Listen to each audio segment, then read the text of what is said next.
जय श्री कृष्णा। राधे राधे दोस्तों। आज हम बात करेंगे विवाह पंचमी की। वह शुभ तिथि जब स्वयं भगवान श्री राम और माता सीता का दिव्य विवाह संपन्न हुआ था। कहा जाता है कि इस दिन व्रत और पूजा करने से वैवाहिक जीवन में प्रेम, सौभाग्य और सुख समृद्धि सदा बनी रहती है।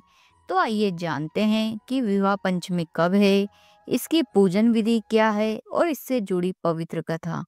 तो चलिए शुरू करते हैं। मार्गशीर्ष यानी आघन माह की शुक्ल पक्ष की पंचमी के दिन त्रेता युग में भगवान विष्णु के अवतार श्री राम और देवी लक्ष्मी की अवतार देवी सीता का विवाह हुआ था। इसलिए हिंदू धर्म में इस दिन का विशेष महत्व है। इस दिन को विवाह पंचमी के नाम से भी पुकारा जाता है।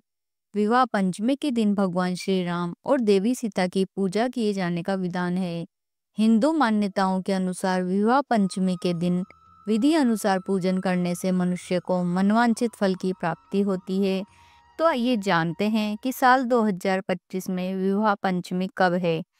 इस वर्ष विवाह पंचमी का त्योहार 25 नवंबर 2025 मंगलवार के दिन मनाया जाएगा। इसके अगले दिन श्री राम कलेवा किया जाता है। अब जानते हैं विवाह पंचमी का महत्व। पौराणिक कथाओं के अनुसार त्रेता युग में भगवान विष्णु ने श्री राम के रूप में अवतार लिया था और देवी लक्ष्मी देवी सीता के रूप में अवतरित हुई थी। विवाह पंचमी के दिन श्री राम और देवी सीता का विवाह हुआ था, इसलिए इस दिन को बहुत शुभ माना जाता है। इस दिन देवी सीता और श्री राम की पूजा की जाती है। हिंदू मान्यताओं के अनुसार इस दिन देवी सीता और श्री राम की पूजा करने से जातक का मनोरथ सिद्ध होता है। विवाह की कामना करने वाले को मनचाहा जीवन साथी प्राप्त होता है। वैवाहिक जीवन सुखमय होता है। पति पत्नी के रिश्ते में मधुरता आती है। धन समृद्धि की प्राप्ति होती है। सभी आपदाओं और समस्याओं का नाश होता है। घर परिवार में सुख शांति रहती है। पारिवारिक सुखों में वृद्धि होती है। जातक की समस्त चिंताओं का समाधान होता है।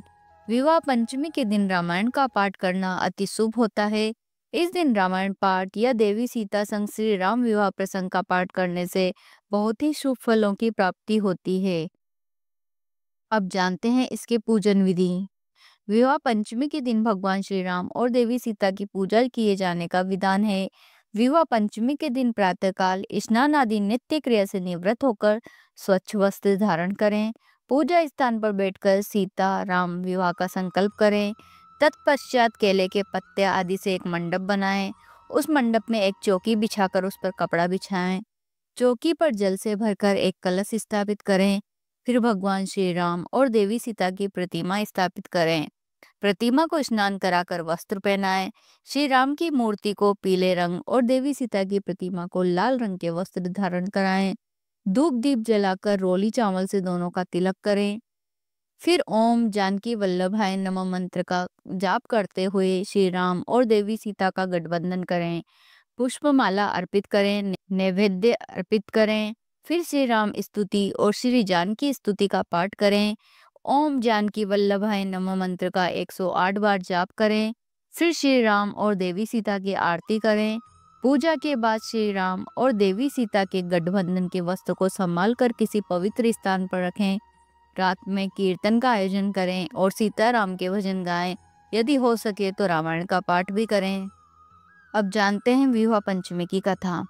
पौराणिक कथा के अनुसार त्रेता युग में धरती को रावण के संताप से मुक्त कराने और समाज के समक्ष धर्म और मर्यादा का उदाहरण प्रस्तुत करने के लिए भगवान विष्णु ने श्री राम के रूप में अवतार लिया और देवी लक्ष्मी जनक नंदिनी सीता के रूप में धरती पर प्रकट हुई।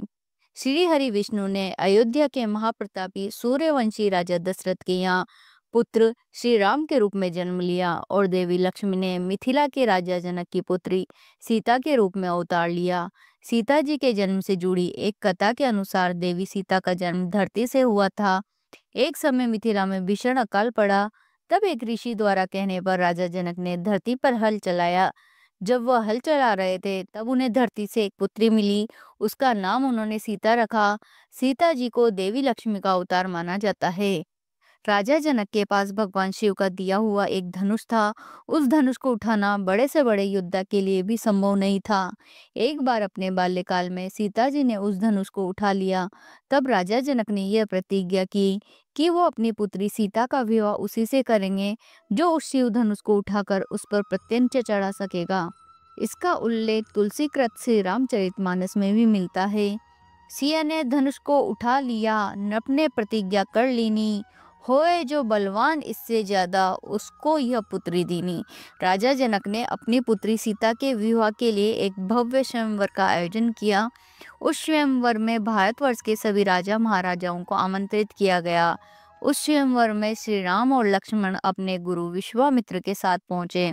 जब स्वयंवर में उपस्थित कोई भी राजा या राजकुमार उस शिव धनुष को उठा नहीं पाया, तब राजा जनक बहुत दुखी हुए। तब गुरु विश्वामित्र ने श्री राम को शिव धनुष उठाकर राजा जनक को इस दुख से निकालने के लिए कहा। अपने गुरु की आज्ञा पाकर श्री राम ने उस शिव धनुष को उठाकर जैसे ही प्रत्यंचे चढ़ाने की कोशिश की तो वह धनुष टूट गया। इस प्रकार श्री राम ने स्वयंवर की शर्त को पूरा किया और फिर उनका विवाह देवी सीता के साथ हुआ। तो दोस्तों, यह थी विवाह पंचमी व्रत की कथा, पूजन विधि और महत्व।